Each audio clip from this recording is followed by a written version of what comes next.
Assalamualaikum warahmatullahi wabarakatuh. Saya Aulida Erina Nurashidni, mahasiswa dari Bimbingan Konseling Islam semester 2 dengan mata kuliah Pengantar Psikologi dengan dosen pengampu Bapak Muhammad Hasan Abdillah SPSI MPSI.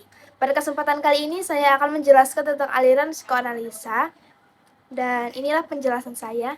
Aliran psikoanalisa ini dikemukakan oleh ilmuwan psikologis yang bernama Sigmund Freud. Psikoanalisa ialah aliran yang mempelajari pengalaman masa lalu. Jadi pengalaman masa lalu dari seseorang itu dapat membentuk kepribadian maupun psikis dari seorang individu. Gagasan Sigmund Freud menyatakan bahwa kesadaran itu hanyalah bagian kecil dari kehidupan mental, sedangkan bagian besarnya adalah ketidaksadaran atau alam bawah sadar. Freud juga menggambarkan alam sadar dan alam tidak sadar itu seperti gunung es yang terapung. Bagian atas permukaan itu alam sadar lebih kecil bagiannya dibandingkan bagian es yang tenggelam. Itu sebagai alam bawah sadar atau alam tak sadar.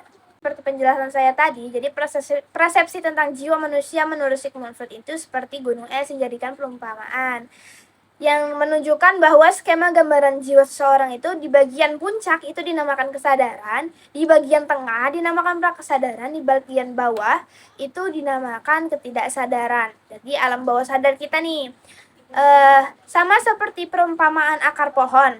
Di sini alam bawah sadar atau ketidaksadaran itu merupakan hal yang paling menentukan kehidupan manusia, di mana penyebab dari penyimpangan perilaku ini berasal dari faktor alam bawah sadar.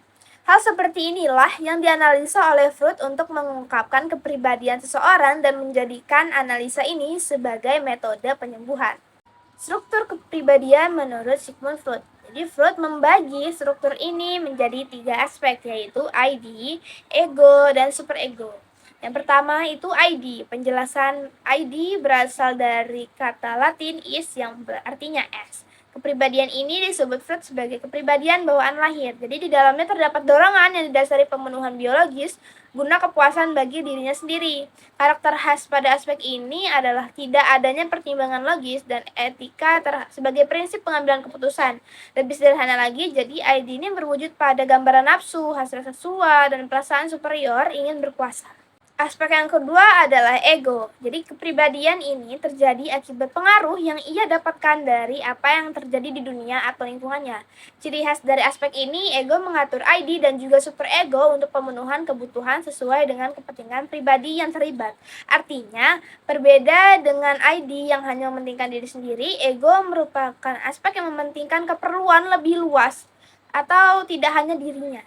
Aspek ketiga adalah superego. Kepribadian yang satu ini akan lekat kaitannya moral atau nilai kehidupan. Ranah superego berisi tentang batasan untuk membedakan mana yang baik dan yang buruk. Dengan kata lain, superego memiliki peran penting untuk menjadi penengah antara ID dan ego. Ia menjadi penyekat dari sinyal yang dikirimkan aspek ID serta memotivasi ego untuk melakukan hal yang menjunjung moralitas. Pembahasan kita yang terakhir adalah teknik penyembuhan.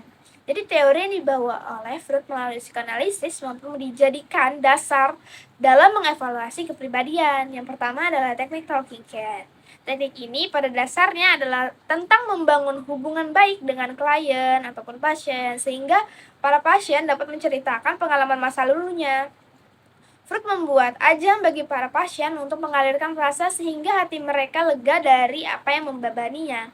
Meskipun begitu, Freud menganggap teknik ini memiliki kelemahan, karena apa yang diceritakan oleh pasien adalah hal yang berada pada alam sadar.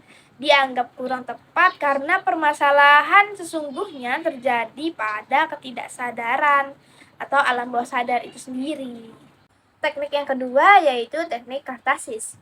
Freud berusaha memasuki alam bawah sadar pasien dengan metode ini. Ia menggabungkan momen setengah sadar untuk bisa mengevaluasi persoalan pasien.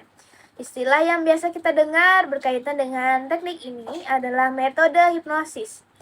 Meski Freud pernah berhasil menangani pasien penderita gangguan saraf, namun kemudian ia menyatakan kurang puas dengan metode ini dan mulai mengembangkan teknik terapinya. Teknik yang terakhir yaitu teknik asosiasi bebas. Teknik ini banyak dikembangkan oleh para psikolog kontemporer yang bisa kita temui sehari-hari. Teknik ini meminta para pasien untuk rileks dan beristirahat sejenak dari pikiran yang biasanya meliputi para pasien setiap hari. Kemudian mereka diminta untuk menceritakan hal-hal yang membuat dirinya trauma. Dan teknik ini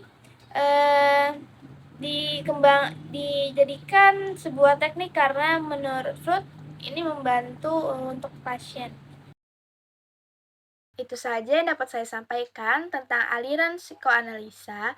Bila ada kekurangan atau kesalahan kata, mohon dimaafkan. Wallahu muwaffiq ila aqwamit thoriq.